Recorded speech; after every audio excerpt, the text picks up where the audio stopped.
Hello and welcome to this special broadcast live here on Moneycontrol. The show is called Earnings Express with me, Stacy Pereira.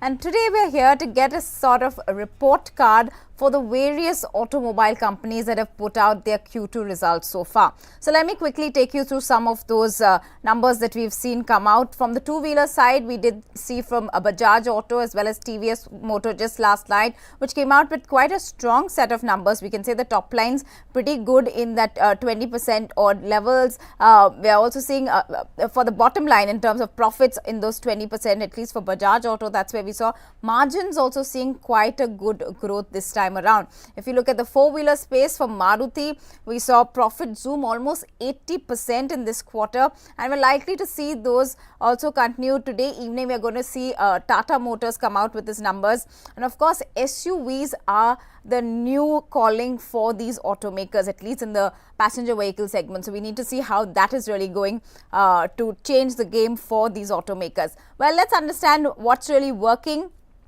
for these auto players as well as the challenges ahead for them, and helping me understand and make sense of these numbers. Joining me now is Abhishek Gaoshinde, the Deputy Vice President at Sharekhan by BNP Paribas, as well as Aditya Welekar, the Senior Research Analyst for Auto as well as Metals at Axis Securities. Thank you so much, gentlemen, for giving us your time, and hopefully we'll try to dissect these numbers for our viewers and get a sense of how auto stocks as a whole are really doing amidst all of this volatility that we're seeing. Now, let's break this up into points and go first for the two-wheeler segments, because we just had TVS Motors put out its numbers. Now, those numbers also looking pretty decent. They're 32% of profits that we're seeing, even a good reasonable enough number in terms of revenues, and margins this time around are really surprising, be it for two-wheelers or four-wheelers. But let's specifically talk about two-wheelers.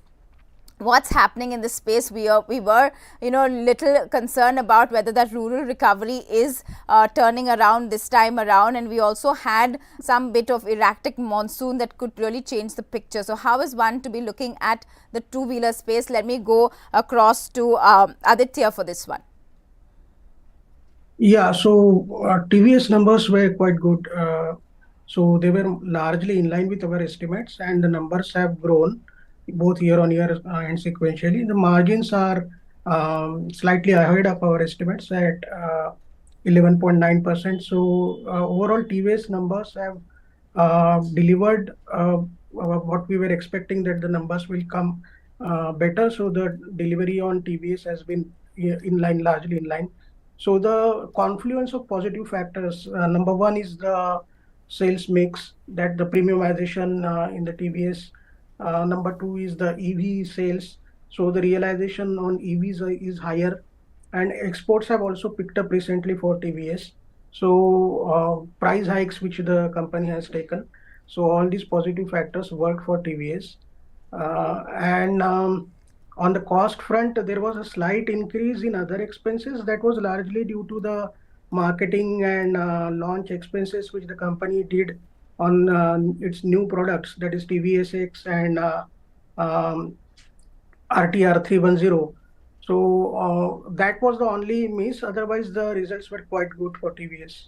Right. Why don't I ask even this kid to come in and tell us the overall two-wheeler segment as a whole, and how should one be looking at this, Abhishek? Because we are looking at good, decent numbers, but when it comes to the sales, the volumes, those have not really, at least those for now, we are still seeing flattish volumes. Even exports for two-wheelers hasn't really, climbed in the past few quarters for that matter. So how is one to be looking at two-wheelers, and especially with regards to this? Because we are saying, yeah, higher realizations is what is bringing in those good features for the numbers. But in total, when you look at the numbers, we're not seeing any change in the exports or even in volumes for that matter. So how is one to be reading this? In this quarter, if you see, the critical thing which is driving the overall performance of the automobile sector is the EBITDA margin expansion. Historically, we have seen that the performance of the automobile sector is largely driven by the volume growth. But if you talk about the quarter one and now the quarter two also, the improvement in the product mix, which is reflected in the improvement in the ASP, supported by the gross margin expansion due to the due to the raw material correction and the in-house activities and the programs what these companies have been taking around, that is supporting their EBITDA margin expansion. And this continuous EBITDA margin expansion theme is surpassing the volume growth trend. And if you see that the profitability and the bottom line performance is much higher than that of what the volume growth is coming out. One. Second thing is that this kind of a performance is coming out when your first time buyers and the rural segment has not been doing well. Irrespective of that, whatever be the growth coming out from the urban and the semi-urban rhythm, that has been reflecting in the performance. If you specifically talk about the Bajaj Auto and TVS Motors, then obviously their export volumes had not been so well. But in last 2 quarters, we are seeing the sequential improvement in the export volumes. That is also supporting their performance. So what at this point of time is reflecting in the numbers is the improvement in the overall cost and the revenue metrics of the individual company. One, Right. whenever the segment itself would improve as a whole, supported by the rural recovery and the return of the first time buyer along with the replacement demand, we may see an additional delta that street has been expecting that 1 or 2 years down the line when that thing would come out. And when this operational metrics would come into the picture, then the earning growth would be disproportional that what we have been factoring or seeing at this point of a time. That's why the stocks are capturing the eye of the investors and getting higher valuation what they have been trading in last 2 to 3 years down the line. Right. So that was fairly a broad picture of two-wheelers and what we are seeing, and in fact only more positives going ahead is what we are anticipating. But let's shift focus to the four-wheelers then. And on Friday we did have Maruti put out its numbers. Now this is India's largest manufacturer, and to see them come up with profits of over 80%, now that was something that really took the streets, obviously gave it a thumbs up. But what is actually working? Even their margins in fact increased from 9 to 12%, and the management is really excited about their SUV segment, which is really shining. So let's look at Maruti and where it's really delivering, where is it really getting those numbers that is working for it. Is this change of mix of now in fact SUV is becoming that entry level, because that's where they're pushing their focus towards. So can we see that change in terms of especially with what Maruti is doing and delivering these kind of numbers? Aditya, you can take that. Yeah, so I think the premiumization story is working even for four-wheelers. And if you see Maruti, that kind of shift the company has delivered. Means they have sensed that the entry-level vehicles are not growing. They were late in the SUV space, but they launched multiple products recently. If to name those products, Fronx, Jimny, Grand Vitara. So these products, these Nexa brand products, they have done really well for the company, and that was reflected in this quarter's results. And we were expecting that because of these products, these SUV products, which commands higher realization, so that will reflect into the gross margin expansion and operating leverage. And that exactly what has happened. And the company delivered a stellar EBITDA margin at 12.9%. So going forward, I think, but what we can say is that this quarter was slightly a confluence of all the positive elements coming together. So it was on the operating leverage side, there was a cost. Also, the commodity inflation was low because the steel prices and precious metal prices especially were low. Then the forex benefit might have slightly flown in, and then higher realization. So all these factors contributed to the margin expansion. So going ahead, the company has given a commentary that the small car segment growth remains critical for the overall growth of the passenger vehicle segment. Because what eventually happens is that if the small cars doesn't grow, then the consumers which today buy small cars, eventually they are the people who will gradually shift to the SUVs and MPVs. So for a sustainable long-term growth of passenger vehicle of 6 to 7%, the small car segment has to grow. And currently that is not happening. And they are expecting that the small car segment will degrow next year. So overall passenger vehicle segment is expected to stagnate at this. So it might be a flat growth year on year. So that's a concern emerging out. But even despite of that, Maruti will manage to grow next year based on its recently launched portfolio and these newly launched SUVs. So, but post that, the competitive space in that SUV segment is also increasing. So, all these factors are playing up because there are multiple launches and with different powertrains from Hyundai, Tata Motors, so Kia. So, all these factors are coming up in the play. So, we Right. have to keep in mind all these things. Right. So, Abhishek, would you say then want to also, given your bit of saying that, entry level is definitely slowing down, but then what we are seeing with the mix with SUVs, and now perhaps are SUVs becoming that entry level, because in terms of price point, we still have SUVs also which are coming out, or MPVs as we call them, at that lower range as well, and especially Tata as well as Maruti, both are really focusing on getting these kind of newer launches out. So, are we seeing that shift happen, and is that likely to sustain, and is that the trend we are seeing? See, what we are getting in our dealer check is that the cars which are having a prices above 10 lakh rupees are the fast moving product these days compared to the past, and the cars with a price lower than 10 lakh rupees are slowly moving. But what is structurally shifting in the Maruti Suzuki is that at this point of a time it is aligning with the market. So earlier it was considered to be a market leader in the small car segment, and it was it was least present in this SUV segment. But what has happened that in last 4 to 6 quarter, Maruti has adequately established its presence in the SUV segment, and now over 30% of its volumes are coming from the SUV segment. One. Second, it has almost gained 25% kind of a market share in the SUV segment, and now enjoying a leadership kind of a position in SUV segment also, which earlier it had only in the small car segment only. Now, third thing, that company has been targeting a 50% kind of a market share in the overall market. But if, and currently it is around 40 to 43% kind of a market share in the overall PV segment. As we know that the Maruti has not been present in the diesel segment, and diesel segment is currently contributing 19-20% to the overall volume. So if you exclude that 20% kind of diesel's market share, then in non-diesel market, Maruti has around you can say 50% kind of a market share. Now the incremental volume, whatever be shifting from the diesel to petrol or CNG, that would help, that would give Maruti an opportunity to expand its market share. That is the talk about the volumes.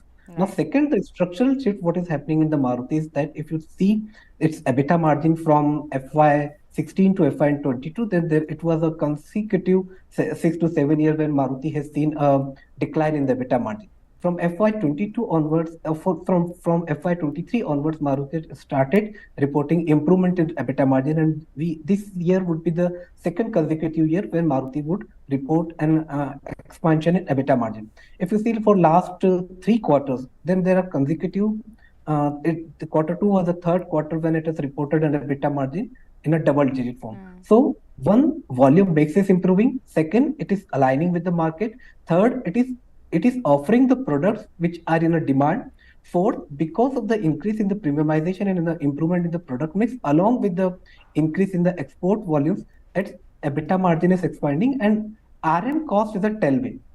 RM in this quarter, the correction in the precious metal have helped company to report healthy gross margin. But beyond that, there are internal things are happening in the company which are supporting its EBITDA margin. And as I have said in my starting comment that this FY24 year is a peculiar year when you will see the in automobile sector, you will see the earning growth would be more driven by the EBITDA margin expansion than that of the volume growth. And that trend has been, or that theme has been established for last 2 quarters, and we are hoping that it would continue in coming 2 quarters also. Right. Let's also now just get a quick preview of what we can expect from Tata Motors, which is going to be putting out its numbers later today.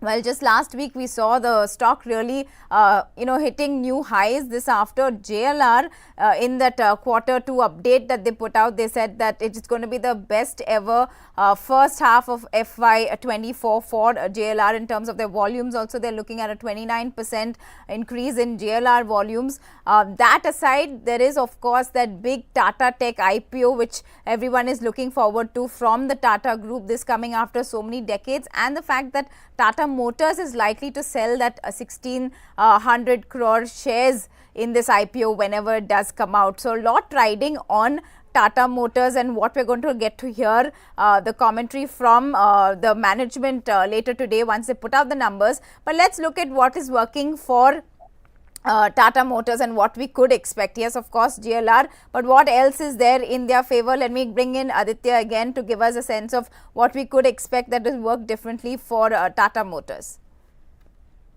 Yeah, so for standalone business, definitely we expect a similar kind of expansion in revenue and EBITDA, both on year-on-year and sequential perspective, including JLR. JLR volumes have come up slightly ahead of our estimates, so the volumes have come strong. So on a consolidated basis, also we expect year-on-year expansion. On a sequential basis, the expansion might be in a single digit, but we expect a good set of numbers for the upcoming results. I cannot specify exact numbers and margins because currently it's under our soft coverage and not under active coverage. Right. Right. So, of course, all eyes will be on those earnings. In fact, another positive which is actually taking the stock up today is the fact that a court ruling has come in its favor here in West Bengal, where it will be getting about 766 crores plus 11% interest. This on that whole Singur manufacturing plant of theirs, which the West Bengal government rather will now have to be paying up to Tata Motors. So that immediate positive that we are seeing even the stock react, because a couple of days ago at least the stock had taken a beating in anticipation of these earnings. But we'll also have to see from their commercial vehicles and that part of Tata Motors as well. Let's look at the EV part of autos as a whole. We did touch upon it briefly at the start, but are EVs really changing the game or when it comes to the numbers? Like if you just look at TVS, in fact, they're reporting almost a 3.7% jump in its EVs, and TVS was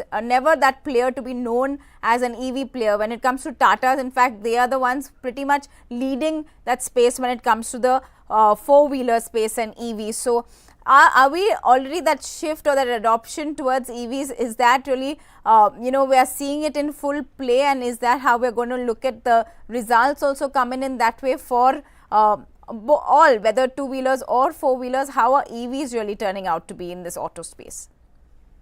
Aditya can take that. Yeah, so for EVs, see, two-wheeler will have a different dynamics as compared to four-wheelers. So if we look at EV in two-wheelers, TVS is definitely leading the pack. So in the listed space, so if we compare two-wheelers performance in the EV with respect to Bajaj, then definitely iQube's performance is much higher. Its market share has grown ahead of its ICE two-wheelers.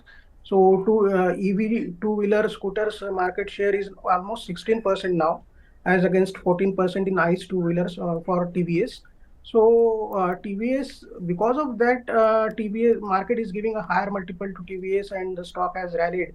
So in the unlisted space, we have the market leaders like Ola, Ather, Hero Electric. So in the listed space, TVS is currently leading, and they have launched and they have plans to launch multiple vehicles in the 5 to 25 kilowatt electric vehicles, which will cater to multiple segments, and they will also foray into electric three-wheelers. So that is one of the space which will keep on emerging and evolving. And one thing which we have to notice is that the TVS has able to manage to improve its EBITDA margin despite improving its electric two-wheeler, ramping up its electric two-wheeler production and volumes. So they are delivering near about 20,000 units of IQ per month. But despite of that, their margins are quite strong. So that indicates their execution capability. So that is on the two-wheeler electric vehicle ramp up. Coming to Tata, yes, in the four-wheeler space, Tata is currently leading in the electric vehicles. Its products, they are definitely gaining traction. There are multiple products lined up. Maruti is slightly lagging in that area. Its focus is currently on the hybrid vehicles, but they also are planning to introduce battery electric vehicles by FY 24-25. So they have couple of products XEV which will be lined up in maybe next year. So this space we will have to see how those products gets a reception in the overall market. But as of now, Tata is leading the space in the four-wheeler electric vehicles. Right.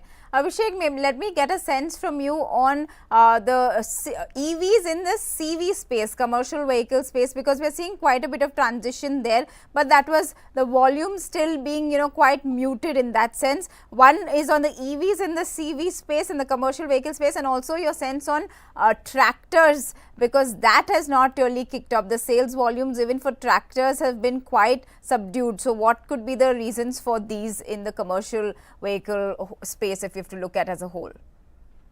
So first I'll take about the tractors. So tractors industry has seen a strong growth in last 2 years.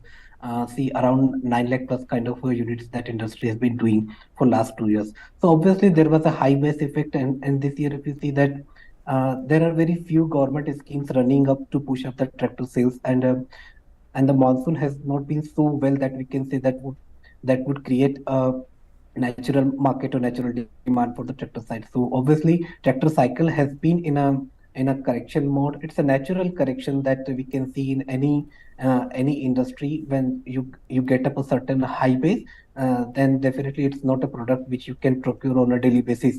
So first you procure, and then you wanted to harvest and get payback. After that you go for the replacement cycle. But what is happening in the tractor cycle, and it is interesting that the niche markets are emerging, and now the leading players are targeting this niche market. Say for example, Mahindra and Mahindra has recently launched this Swaraj brands to cater to this lightweight tractor market, and in this way for horticulture or for some specific purpose, or for some specific applications, specialized tractors are requiring, and that's are supporting the demand at some point of a level. But in terms of the volume, we are not expecting that tractor industry would do significantly in this particular year. A larger part of the growth in the next year would be dependent on the what kind of a rural push or agri growth that we would see in the coming year. So that would remain a stagnant part for a later part of the year. Second is your question on the EVs in CV segment. So in a CV segment, in a sub 1 ton segment, or in the lower ICV segment, or the lower cargo segment, CV proliferation has been strong for the last mile connectivity purpose. All these players, listed players and unlisted players, are doing well in that space. They are capturing the market. You can see three-wheeler cargo space and all these things. And electric versions are available in the bus segment also. But in the truck segment, it is taking some time, and it will take some time before we will see a significant correction in the prices of the battery and the technology evolvement. So it is sometime far away, because the kind of infrastructure it's required at this point of a time is not available, especially in the long distance travel per se. But otherwise, for an intra-city movement or intra-city play, this EV has been coming into the picture. And if you can see that this Mahindra and Mahindra has got some funding for this last mile connectivity business also in a EV space. So that space is there where we are confident that EV proliferation would be better, but for a truck side, it will take some time. Well, we don't have much time, but I would quickly like to get, final verdict if you're looking at these earnings, a thumbs up or thumbs down when it comes to auto companies for their Q2 earnings, and also what we likely to see ahead, any headwinds or tailwinds that can really drive up auto stocks going ahead. I'll take this from both of you all, but a quick 1 minute answer is what I'm expecting. Aditya, you go first, and then we'll get to Abhishek. Yeah, so I'll say that Q2 was a bright spot for this sector, because, as I said, it's a confluence of positive factors. So all the elements in the P&L, that is realizations, the volumes, then sales mix, and on the cost side, the raw material tailwinds. So everything combined, and we see that the entire two-wheeler and four-wheeler pack will expand its EBITDA margins, led by the gross margin expansion. But going ahead, I guess the competitive intensity, the pent-up demand is waning, and then we have to see the exports should pick up, rural economy should pick up. So all these factors will play out for future quarters. So we have to keep a tab of how the things shape up. Q2 was definitely better. things will be slightly challenging in the coming quarters. Right. Abhishek, do you think the festive season is going to give it that boost? So, what is your take, Abhishek? Yeah, this festive season would be better for automobile players for two, three things. One is that the last year base was low and last year's performance was disrupted by the uneven rains in the certain pockets and the unavailability of the product due to the supply chain issues. So obviously there would be a healthy growth across the segment, except the tractor segment in automobile sector. And post that, the performance would be driven by the marriage season in the two-wheeler and the PV segment. What is really affecting the growth for the CV segment in the quarter four and the second half of the quarter three is the high base. And what we are assuming for this whole year is that FY24 we will see single digit kind of a growth in the most of the segments. But margin expansion would be something that would be continue, and the margin expansion would drive the bottom line performance, and that we are so far seeing in the results reported by the most of the companies in quarter one and the quarter two. Right. Well, let me thank both my guests, Abhishek Gaoshinde, Deputy Vice President at Sharekhan by BNP Paribas, as well as Aditya Welekar, the Senior Research Analyst at Axis Securities. Thank you so much, gentlemen, for giving us your time and perspective on how we should be looking at auto companies. A good Q2 at least so far what we're seeing, and Tata Motors is expected to put out its Q2 numbers later today, and that's what we'll be updating you with all those latest updates right here on Money Control. For now, thanks so much for tuning in.